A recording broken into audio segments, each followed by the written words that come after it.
மனுஷங்களால பிரச்சனையா இருக்கு, மனுஷங்கள்லாம் கெட்டவங்கன்னு சொல்றீங்கல்ல, இதுக்கெல்லாம் என்ன அர்த்தம்? நீங்க மனுஷி இல்லையா?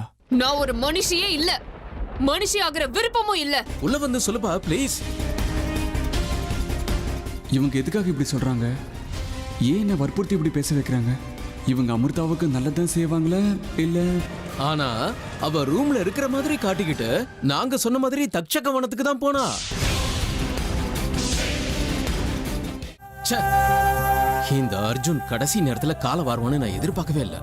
இல்ல வாசல்ல நம்ம கிட்ட ஒரு பேச்சு, உள்ள வந்து விக்ரம் கிட்ட மாத்தி சொல்றான். அப்படி சொன்னது மட்டும் இல்லாம விக்ரம் வாயாலே என்ன திட்டுற அளவுக்கு பண்ணிட்டானே பாவி. என் வாழ்க்கையில இந்த அளவுக்கு நான் அவமானப்பட்டதே இல்ல. நமக்கு சாதகமா இருக்கிற மாதிரி நடிச்சு ஏமாத்திட்டானே. ஆமா, அந்த அர்ஜுன் பெரிய ஏமாத்தல் பேர் வழிதாங்க. அவன் மட்டும் எல்லா உண்மையும் விக்ரம் முன்னாடி சொல்லியிருந்தானா, இந்நேரத்துக்கு அந்த அமிர்தா வீட்டை விட்டு வெளியே போறது நம்ம கண்ணால பாத்திருப்போம். சந்தோஷத்துல ஆனந்த தாண்டவம் ஆடி இருப்பேன். அமிர்தா வீட்டை விட்டு வெளியே போயிடுவான்னு எவ்வளவு எல்லாம் சந்தோஷமா கற்பனை பண்ண, மனசுல எவ்வளவோ ஆசையை வளர்த்துக்கிட்டேன். கடைசியில எல்லாம் பாழாயிடுச்சு. ராஜி, இவ்வளவு நடந்ததுக்கு காரணமான அந்த அர்ஜுனை நம்ம சும்மா விடக்கூடாது. அமிர்தாவை இந்த வீட்டை விட்டு வெளியில அனுப்புறதுக்கு முன்னாடி வேலை செய்யறன்னு ஒருத்தன் வந்திருக்கான்ல, அவன் இனிமே இந்த வீட்டு பக்கமே தலை வச்சு படுக்க கூடாது. அப்படி பண்ணணும். ஏங்க, அந்த அர்ஜுன் ரொம்ப கட்டிக்காரங்க.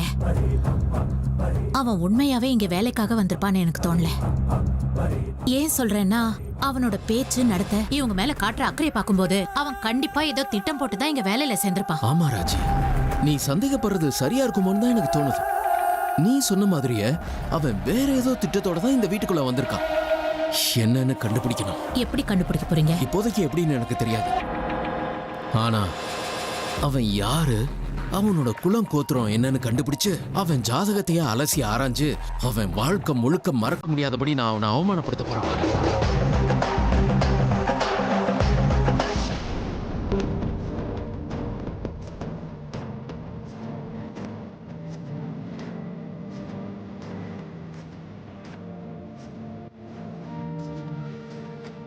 எங்க அமிர்தா, நான் போறேனா இல்லையேன்னு பார்க்க வந்தீங்களா, இல்ல நிஜமாவே போறேனேன்னு ஏக்கத்துல பார்க்க வந்திருக்கீங்களா?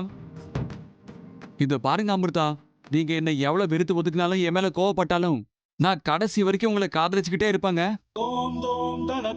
ஏதோ கோவத்துல நீங்க என்ன 4 வார்த்தை சொல்லிட்டீங்கிறதுக்காக உங்க மேல எனக்கு இருக்கிற காதல் கொஞ்சம் கூட குறையவே குறையாதுங்க. உண்மைதான் அமிர்தா, நீங்க பிறந்தது எனக்காக தாங்க. அதே மாதிரி நான் பிறந்தது உங்களுக்காக தானே நினைச்சு லவ் பண்ணிட்டு இருக்காங்க. நமக்குள்ள இருக்கிற இந்த உறவு 7 ஜென்மத்து உறவுங்க. உங்க கழுத்துல 3 முடிச்சு போடுறதுக்காக இந்த ஜென்மம் மட்டும் இல்ல, 7 ஜென்மமும் காத்திருப்பாங்க. என்ன இந்த அர்ஜுன் எவ்வளவு சொன்னாலும் காதல் காதல் நீ பின்னாடியே சுத்திட்டு இருக்கான். காதலிக்கிறத விட்டா உலகத்துல வேற எதுவும் தெரியாதா? கண்ணா தெரியல, வேற ஏதாவது பொண்ணை பார்த்து அவ பின்னாடியே சந்தோஷமா சுத்த வேண்டியதானே. இவர்கிட்ட இருந்து நான் எப்படி தப்பிக்கிறது? நான் எவ்வளவு திட்டினாலும் என் பின்னாடியே சுத்தி சுத்தி வர. மறுபடியும் என் பின்னாடி வந்தோன்னா அதுக்கப்புறம் இந்த அர்ஜுன் என்னை பார்த்தாலே ஓடுற மாதிரி பயமுறுத்தி விட்டுருவேன். என்னங்க அமிர்தா, அந்த பக்கம் திரும்பி நின்று பேசுறதுக்கு பதிலா இந்த பக்கம் திரும்பி என்ன பார்த்து பேசுங்க. ஏன் அமிர்தா காதலிக்கிறேன்னு சொன்னா மூஞ்சி திருப்பிக்கிறீங்க? எல்லா வகையிலையும் நான் உங்களுக்கு சொல்லி பார்த்துட்டேன். எப்படி எல்லாம் கெஞ்சணுமோ அப்படி எல்லாம் கெஞ்சியும் பார்த்துட்டேன். நிச்சயமா உங்க மனசுல என் மேல காதல் வர அளவுக்கு அந்த ஆண்டவன் நிச்சயமா ஏதாவது பண்ணுவான். அப்ப நீங்களே இந்த அர்ஜுனோட சுண்டு விரலை புடிச்சுக்கிட்டு அக்னிய வலம் வந்தே தீருவீங்க.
வந்துட்டீங்களா? உங்க கண்ணு முன்னாடி நான் நிக்கிறேன். என்னை பார்த்தா உங்களுக்கு கெட்ட மாதிரி தெரியுதா? நான் இவ்வளவு தூரம் போராடியும் என் மேல கருணையே வரல செல்லம். 7 கழுது வயசாச்சு, என்னடா இவன் நம்மளை செல்லன்னு கூப்பிடுறான்னு பாக்குறீங்களா? உண்மையா காதலிக்கிறவங்க அவங்க காதலிக்கிற பொண்ணையோ பையனையோ இப்படிதாங்க செல்லம் தங்கம் பட்டுன்னு கூப்பிடுவாங்க.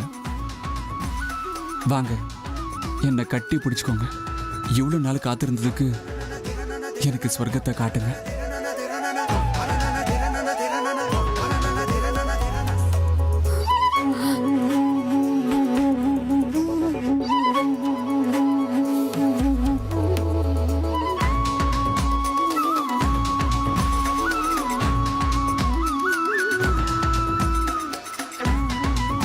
கனவா? ஏங்க அமிர்தா, நீங்க ஓடி வந்து என்ன கட்டிப்பிடிச்ச மாதிரி தோணுச்சுங்க. இதோ பாருங்க அமிர்தா, நீங்க என்ன எவ்வளவு வெறுத்து ஒதுக்குனாலும் நீங்க பிறந்தது எனக்காக தான்னு அந்த ஆண்டவனே அறிகுறி காட்டிட்டான். ஆனா உங்களுக்கு தான் அது புரிய மாட்டேங்குது. நீங்க என்னோட காதலை புரிஞ்சுக்கிற வரைக்கும் இந்த துப்பட்டாவே நீங்க நினைச்சுக்கிட்டு இத பத்திரமா வச்சுக்கிறேன்.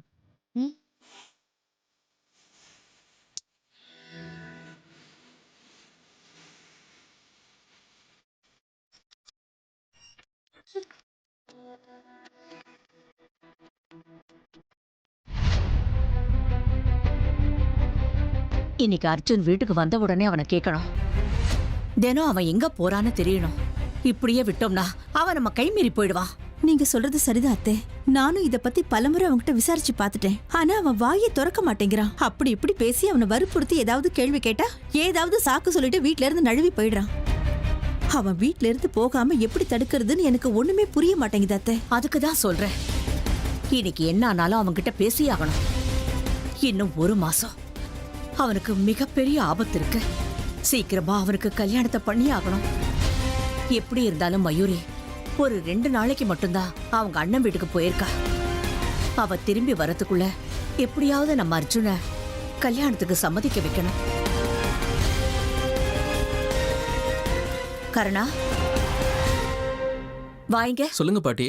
உன்கிட்ட நான் ஒண்ணு கேக்குறேன், நீ உண்மைய சொல்வியா? கேளுங்க பாட்டி, எனக்கு தெரிஞ்ச விஷயமா இருந்தா நான் கண்டிப்பா சொல்றேன். அர்ஜுன் விஷயம்தான். அர்ஜுன் விஷயமா? என்ன விஷயம் பாட்டி? அது ஒண்ணு இல்லடா கருணா. அவன் தினமும் காலையில எழுந்திருச்சு எங்க போறான், எந்த இடத்துல வேலை பாக்குறான்னு உனக்கு தெரிஞ்சிருக்கும் இல்லையா? அம்மா என்னம்மா சொல்றீங்க நீங்க? இதெல்லாம் என்கிட்ட ஏன் கேக்குறீங்க? உண்மைய சொல்லு கருணா, அவன் நல்லதுக்காக தான் நான் உன்னை கேட்டுக்கிட்டு இருக்கேன். அவனுக்கு உதவி செய்யறேங்கிற பேர்ல நீ அவனுக்கு ஆபத்தை கொண்டு வந்துடாத. சொல்லு, அவன் எங்க போயிட்டு வரான்? அம்மா நான் உண்மையதாம்மா சொல்றேன். எனக்கு எதுவும் தெரியாதுமா. கருணா, அர்ஜுன் உன்கிட்ட எந்த விஷயத்தையும் மறைக்க மாட்டான்னு எனக்கு நல்லா தெரியும். எல்லாம் தெரிஞ்சிருந்தும் நீ எதுக்காக எங்ககிட்ட உண்மையை மறைக்கிற? அம்மா திரும்ப திரும்ப எத்தனை தடவை தான் இந்த கேள்வியை என்கிட்ட கேட்பீங்க? நானும் ஒவ்வொரு தடவையும் தெரியாதுன்னு தானே சொல்லிட்டு இருக்கேன். நீங்களும் சும்மா சும்மா கேட்டுக்கிட்டே இருக்கீங்க. எப்படி உங்களுக்கு புரிய வைக்கிறதுன்னு எனக்கு தெரியலம்மா. பாத்தீங்களா தேவனே, இப்படிப்பட்ட பிள்ளைங்களை வச்சுக்கிட்டு நானும் என்ன பண்றது சொல்லுங்க? அர்ஜுனை பத்தி எல்லா விஷயமும் தெரிஞ்சிருந்தும் ஒன்னும் தெரியாதுன்னு எப்படி சாதிக்கிறான் பாத்தீங்களாவே? இவனை சொல்லி எந்த பிரயோஜனமும் இல்ல ஹேமா.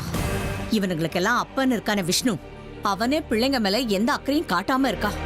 அர்ஜுன் கல்யாண விஷயத்தை எடுத்தா போதும், அது இதுன்னு ஏதோ மழுப்பி பேச்ச மாத்திருவா. இவன் பரவாயில்ல, இவனுக்கு சித்தப்பன் இருக்கான ருத்ர, குடும்ப பொறுப்பு எதுவும் இல்லாம வீட்டுக்கும் சரியா வராம எங்கதான் ஊரை சுத்திட்டு இருப்பானோ. தாய போல பிள்ளை, நூலை போல சேலன்னு சொல்லுவாங்க. ஆனா இந்த அர்ஜுன் என்னடானா அவங்க அப்பன் சித்தப்பன மாதிரி பொறுப்பே இல்லாம ஊரை சுத்திட்டு இருக்கான். இன்னைக்கு என்ன ஆனாலும் அவனுக்கு கடிவாளம் போடுற பாரு. வீட்டுக்கு வந்துதானே தீருவா. 2ல 1 முடிவெடுக்காம விட மாட்டேன். தம்பி அர்ஜுனா, இந்த தடவை உன்னை ஆண்டவன் தான் காப்பாற்றணும். வா கண்ணா வீட்டுக்கு, உனக்கு அர்ச்சனை காத்துக்கிட்டு இருக்கு.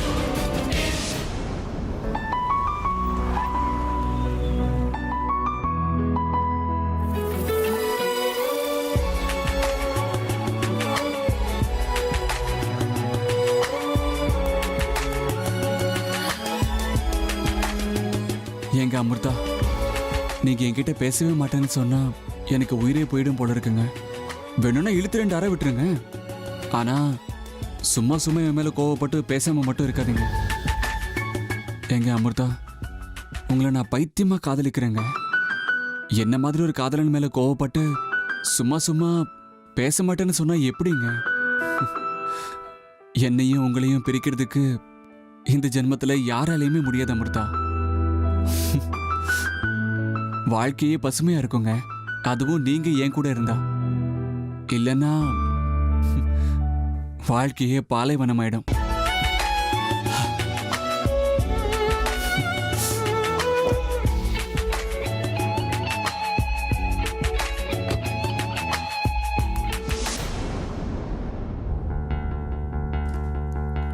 ஐயோ கடவுளே, என் கையில துப்பட்டா இருக்கிறது பாட்டி பார்த்தாங்க, என் கதி அவ்வளவுதான்.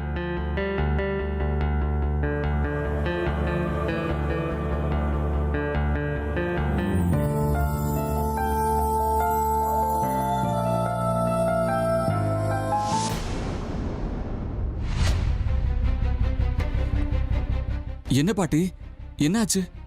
என்ன இவ்வளவு கோவமா வந்து நிக்கிறீங்க? சொல்றேன், வா.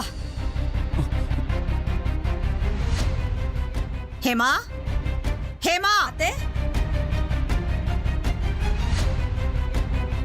தினம் காலையில எழுந்து எங்கடா போயிட்டு வர? வீட்ல இருந்து வெளியில போய் என்னடா பண்ற? தினம் நீ வீட்டுல தங்காம வேற எங்கேயோ வெளியில போறீல, அததான் அம்மாவும் பாட்டியும் கேக்குறாங்க. சொல்டா, தினம் எங்க போயிட்டு வர? இவனே அவங்கள தூண்டி விட்டுருவான் போல இருக்க. அம்மாவும் பாட்டியும் எதுவும் கேட்க மாட்டாங்கன்னு இவனே கேள்வி கேட்டு என்ன மாட்டி விடுறானே. இரு, உன்னை மாட்டி விடுறேன் பாரு. விடுவனா? சொல்றா, ஏன்டா குத்துக்கல்ல மாதிரி நிக்கிற? பதில் சொல்லு.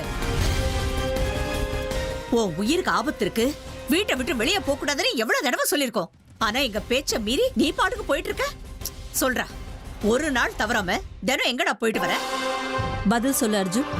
பாட்டி உன்னதானே கேட்டுட்டு இருக்காங்க, அவங்களுக்கு பதில் சொல்லு. இப்ப என்ன, நான் தினமும் எங்க போயிட்டு வரேன்னு உங்க 2 பேருக்கும் தெரியணும். ஆமா, தெரிஞ்சே ஆகணும். சொல்லு. வேலைக்கு போயிட்டு வரேன். வேலைக்கா? எங்க? எங்கேயோ ஒரு இடத்துல வேலைக்கு சேர்ந்துருக்கேன். எங்க போயிட்டு வரேன்னு கேட்டீங்க, வேலைக்கு போயிட்டு வரேன்னு சொன்னல. டே, என்னடா இவ்வளவு அலட்சியமா பதில் சொல்ற? உங்க அப்பா கம்பெனில வேலை பாக்குறத விட்டுட்டு எதுக்காகடா வெளியில எங்கேயோ போய் வேலை பாக்குறேங்கிற? நீ எதுக்காகடா அப்படிலாம் பண்ற அர்ஜுன்? நான் உனக்கு அன்னைக்கே சொன்னேன்ல, வேலைக்கு போகணும்னு ஆசையா இருந்தா உங்க அப்பா கம்பெனிக்கு தான் வேலைக்கு போகணும்னு சொன்னா இல்லையா? அம்மா, நானும் அன்னைக்கே சொன்னல, அப்பாவோட கம்பெனில வேலை செய்ய எனக்கு விருப்பம் இல்ல, அவ்வளவுதான். அன்னைக்கு ஏதோ சின்ன பையன் நீ விளையாட்டா பேசுறேன்னு நினைச்சு நான் சும்மா விட்டுட்டேன். நீ என்னன்னா நிஜமாவே வேற இடத்துக்கு வேலைக்கு போறேன்னு சொல்ற? இந்த விஷயம் மட்டும் உங்க அப்பாவுக்கு தெரிஞ்சது என்ன நடக்குங்கிறத பத்தி யோசிச்சு பாத்தியா? கர்ணா, நீயாவது சொல்லண்டா அவனுக்கு. உண்மைதான் அர்ஜுன், அம்மா சொல்றது கரெக்ட் தான். அம்மா, நான் எத்தனையோ தடவை இவனுக்கு சொல்லிட்டேன், உனக்கு வேலை செய்யணும்னு ஆசையா இருந்தா நம்ம கம்பெனிலே வேலை செய்யடான்னு சொல்லிட்டேன். இப்ப பாருங்க, என்கிட்டயும் ஒரு வார்த்தை சொல்லாம வேற ஏதோ ஒரு கம்பெனில வேலை செஞ்சுக்கிட்டு இருக்கான். பிரதர், என்னடா பிரதர், உன்னால அம்மாவும் பாட்டியும் என்ன சந்தேகப்படுறாங்க தெரியுமா? நீ எங்க போற, என்ன பண்றன்னு ஒவ்வொரு தடவையும் என்கிட்ட தான் கேள்வி கேட்கறாங்க. என்னாலையும் எவ்வளவுதான் பதில் சொல்ல முடியும்? இங்க பாரு அர்ஜுன், இவ்வளவு நாளா நீ எங்க வேணாலும் போயிருக்கலாம், என்ன வேணாலும் பண்ணிருக்கலாம், அதெல்லாம் எனக்கு தேவையில்லாத விஷயம். ஆனா நாளையில இருந்து உங்க அப்பாவோட கம்பெனிக்கு தான் நீ போற, அவ்வளவுதான். ஆமா, நீ உங்க அப்பாவோட ஆபீஸ்ல தான் வேலை செய்யணும் அர்ஜுன். அதை விட்டுட்டு அது இதுன்னு ஏதாவது கதை சொல்ல ஆரம்பிச்ச, நான் சும்மாவே இருக்க மாட்டேன். கேட்டுக்கிட்டியாடா அம்மாவும் பாட்டியும் சொன்னத? காலையில என் கூடயே நீ ஆபீஸ்க்கு வரலாம், அங்க வந்து நீ என்ன வேலை செய்யணுங்கிறத நான் சொல்லி கொடுக்குறேன். சொன்னது புரிஞ்சுதா? புரியுது. இப்ப என்ன, நாளையில இருந்து நான் அப்பா ஆபீஸ்க்கு போகணும், அவ்வளவுதானே?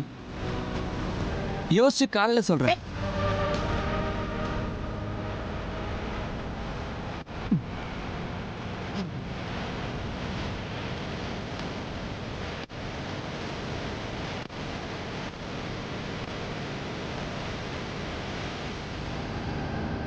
ஏங்க ஏங்க, என்னாச்சு உங்களுக்கு? ஏன் குட்டி போட்ட பூனை மாதிரி இங்க அங்க நடந்துட்டு இருக்கீங்க? ராஜி, நீயே சொல்லு, இந்த வீட்ல நான் யாரு? ஏங்க, நேரம் கிட்ட நேரத்துல என்னங்க இந்த கேள்வி? நடு ராத்திரியில நான் யாருன்னு கேட்டா என்ன அர்த்தம்? முதல்ல என் கேள்விக்கு பதில் சொல்லு, நான் யாரு? ஐயோ கடவுளே, நீங்க என் புருஷன் தேவராஜ். அப்புறம் அப்புறம் என்னங்க இருக்கு, நம்ம விக்ரம்க்கு சித்தப்பா, சரோஜாவுக்கு சின்ன மாமனார், சுபத்ரா அக்காக்கு மச்சனர். அப்படின்னா நான் தானே இந்த வீட்டுக்கு பெரியவன். பேருக்கு தான் இந்த வீட்டுல பெரியவனா நான் ஒருத்தன் இருக்கேன். ஆனா யாருமே மதிக்க மாட்டேங்கிறாங்க. நம்ம 2 பேரோட நிம்மதியை கெடுக்கிறதுக்குன்னு இந்த வீட்டுக்கு வந்திருக்கல அமிர்தா, அவ பேச்ச நம்புவாங்க. அவளுக்கு அப்புறம் வேலைக்கு சேர்ந்தானே அந்த பையன் அர்ஜுன், அவன் வார்த்தையை கூட நம்புவாங்க. பிறந்ததுல இருந்து நான் இந்த வீட்டுல இருக்கேன். அந்த விக்ரம தோல்ல தூக்கி வளர்த்திருக்கேன். இவன் கூட என் பேச்ச நம்பல. அடடா, சித்தப்பாங்கிற மரியாதை வேண்டாம் அவனுக்கு. ஏங்க இந்த நேரத்துல இந்த புலம்பல் தேவையா? காலையில எழுந்து புலம்பிக்கலாம்ல. எனக்கு தூக்கம் வருது, வந்து படுங்க. அது இல்ல ராஜி, ம், எனக்கு இந்த வீட்டுல கொஞ்சம் கூட மரியாதையே இல்லைன்னு வேதனைப்படுறேன். நீ என்னடா தூக்கம் வருது தூங்குங்கன்னு சொல். ஐயோ கடவுளே, ஏங்க இப்படி படுத்துறீங்க? எல்லாம் தெரிஞ்சு இப்படி கேக்குறியே ராஜி. யோசிச்சு பாரு ராஜி, இந்த மாயமந்திரம் பண்ற அமிர்தாவுக்கும் புழுகு முட்டையான அர்ஜுனுக்கும் ஏதோ சம்பந்தம் இருக்கு. அவங்களுக்குள்ள சம்திங் இருக்குதோன்னு எனக்கு தோணுது. அது என்னங்கறத நாம கண்டுபிடிக்க வேண்டாமா? ஐயோ அவ்வளவுதானே. எப்படியும் காலையில அர்ஜுன் இங்க தானே வருவான், அவனே கேட்கலாம் விடு. ஆஹா, நீ கேட்ட உடனே அவன் உண்மையெல்லாம் உளறிடுவான். என்ன பேசுற? நேத்து நம்ம முன்னாடியே அமிர்தாவை தக்ஷக வனத்துல பார்த்தேன்னு ஒத்துக்கிட்டவன் இதே விஷயத்த விக்ரம் கிட்ட சொல்லுப்பான்னு வந்து கூட்டிட்டு வந்தா சரின்னு சொல்லிட்டு அவன்கிட்ட வந்து பேச்ச மாத்திட்டான். வேணும்னே விக்ரம் கிட்ட போய் சொல்லி நம்ம மரியாதை காத்துல பறக்க விட்டான். இவ்வளவுலாம் அவமானப்பட்டதுக்கு அப்புறம் எனக்கு தூக்கம் வருமா? சரி, இப்ப அதுக்கு என்ன பண்ணலாங்கிறீங்க? என்ன பண்ணலாமா? நான் ஒரு முடிவு பண்ணிட்டேன். அந்த அமிர்தாவை வீட்டை விட்டு துரத்துறதுக்கு முன்னாடி அந்த புழுகு முட்டை அர்ஜுனை அடிச்சு துரத்தணும். ஏங்க அதுக்கு நிச்சயமா ஒரு நல்ல நேரம் வருங்க. அவன் கண்டிப்பா வெளியே போயிடுவான். நாம கொஞ்சம் பொறுமையா இருக்கணும், அவ்வளவுதான். இத பாருங்க, தேவையில்லாம மூளையை குழப்பிக்காம வந்து படுங்க. எனக்கு தூக்கம் வருதுங்க, நான் படுத்துக்கிறேன். ச்சே, எவன் எக்கெடுக்கிட்டு போனா என்ன, நான் மட்டும் நிம்மதியா தூங்குறேங்கிறா. நல்ல பொண்டாட்டி. இந்த அமிர்தாவையும் அர்ஜுனையும் எப்படி வீட்டை விட்டு துரத்தலான்னு நான் யோசிச்சுக்கிட்டு இருக்கேன். என் பொண்டாட்டிக்கு தூக்கம் போயிடுச்சுங்கிற கவலை. எல்லாம் என் தலை எழுத்து.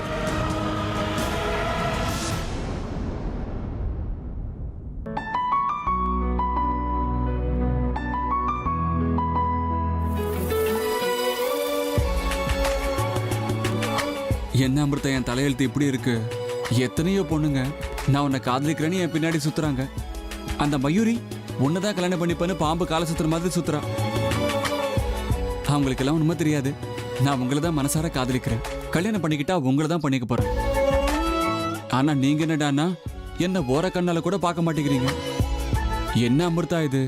ஏன் என்ன எப்பவுமே கோவமாவே பாக்குறீங்க? அப்படி என்ன தப்பு பண்ணனா? சரி, ஒருவேளை நான் உண்மையாவே தப்பு பண்ணிருந்தா நீங்க என்ன தண்டனை கொடுத்தாலும் சிரிச்ச முகத்தோட அதை ஏத்துக்கிறேங்க. அதை விட்டுட்டு காரணமே இல்லாம இப்படி கோவப்பட்டு பேச்சாலேயே என்னை தண்டிக்கிறீங்களே, இதுல என்னால தாங்கிக்க முடியல. என்ன இது? நான் இங்க என்ன பண்ணிட்டு இருக்கேன்? நான் இங்க வந்த காரணம் என்ன? நான் செஞ்சிட்டு இருக்கிற காரியம் என்ன? ஒரு காலத்துல என்னோட நாகலோகத்துல நான் ரொம்ப நிம்மதியா இருந்தேன். ஆனா இப்போ இங்க வந்து ச்சே! என் நிலைமையே இவ்வளவு மோசமா மாறிடுச்சு. நான் இங்க வந்து குறிக்கோளை என்னால நிறைவேற்றிக்க முடியல. எனக்கு சொந்தம்னு சொல்லிக்க கூடிய அப்பா அம்மாவை நான் இழந்துட்டேன். அம்மாவோட தேகத்தை என்கிட்டயே வச்சுக்கிட்டு நாகமணி கிடைச்சது அவங்களுக்கு உயிர் கொடுக்கலான்னு ஆசையோட இருந்தேன். ஆனா இப்போ அம்மாவோட தேகத்தையே தொலைச்சிட்டு வாசுகி வம்சத்துக்கு சேர வேண்டிய அந்த நாகமணி இப்போ எங்க இருக்குன்னு கூட தெரிய மாட்டேங்குது. இன்னும் கொஞ்ச நாள்ல நாகமணி இருக்கிற இடத்தை நான் கண்டுபிடிக்கலன்னா அப்புறம் நான் வெறும் கையோட நாகலோகத்துக்கு போக வேண்டி வருமோன்னு தோணுது. இந்த வீட்ல விக்ரம் சரோஜா கூட சேர்ந்திருந்தா பிரச்சனை இல்லாம இருக்கலாம் தான் வந்தேன். ஆனா அர்ஜுன் என்ன பெண் தொடர்ந்து இவ்வளவு தூரம் வந்துட்டாரு. அவர் இப்படியே பண்ணிக்கிட்டு இருந்தா அவரால் எனக்கு பிரச்சனை தான் வரும். எனக்கு தடையா இருக்கிறவங்கள நான் சும்மா விட மாட்டேன், உயிர் எடுத்துருவேன். இல்லன்னா அவன் கண்ணுல படாத அளவுக்கு நான் எங்கேயாவது போயிடணும். மிஞ்சி மிஞ்சி போனா எங்க போவீங்க அமிர்தா? நீங்க எங்க போனாலும் சரி, உங்களை தேடிக்கிட்டு நீங்க இருக்கிற இடத்துக்கு நான் வந்துருவேன். உங்க மனசுல நீங்க என்ன நினைச்சாலும் அது எனக்கு தெரிஞ்சிருங்க. உங்களுக்கு ஒரு சின்ன வேதனை ஏற்பட்டாலும் இந்த அர்ஜுனோட உயிரே போயிடுங்க. வீட்டுல என்னோட கல்யாண பேச்சு ரொம்ப ஜோரா நடக்குது. ஆனா நான் கல்யாணம்னு ஒண்ணு பண்ணிக்கிட்டா உங்களை தானே நான் முடிவோட இருக்கேங்க. உங்களை கல்யாணம் பண்ணிக்கிறது ஒரு வகையில எனக்கு லைஃப் அண்ட் டெத் கொஸ்டினா இருக்கு. அர்ஜுனை தவிர இந்த இடத்துல வேற யாராவது இருந்திருந்தா என்னைக்கும் நான் பரலோகத்துக்கு அனுப்பி வச்சிருப்பேன். யோசிக்காம பலி கொடுத்திருப்பேன். ஆனா அர்ஜுனை சாகடிக்கணும், அவனுக்கு பிரச்சனை கொடுக்கணும்னு நினைக்கும் போது, நான் கஷ்டப்படுற நேரத்துல உயிர் போற நிலைமையில துடிச்சிட்டு இருக்கும் போது அவர் செஞ்ச உதவியில எனக்கு ஞாபகம் வருது. அப்போ எனக்கே தெரியாம எனக்குள்ள அவர் மேல ஒரு கரிசனம் ஏற்படுது. அதனால என்னால அவரை எதுவும் செய்ய முடியல. ஆனா இத நான் இப்படியே விட்டுட்டா என் பாதையில ஒரு முள்ளா மாறிடுவாரு. அதுக்கப்புறம் அவர் மேல எந்த கருணையும் இல்லாம நானே சாகடிச்சிடுவேன்.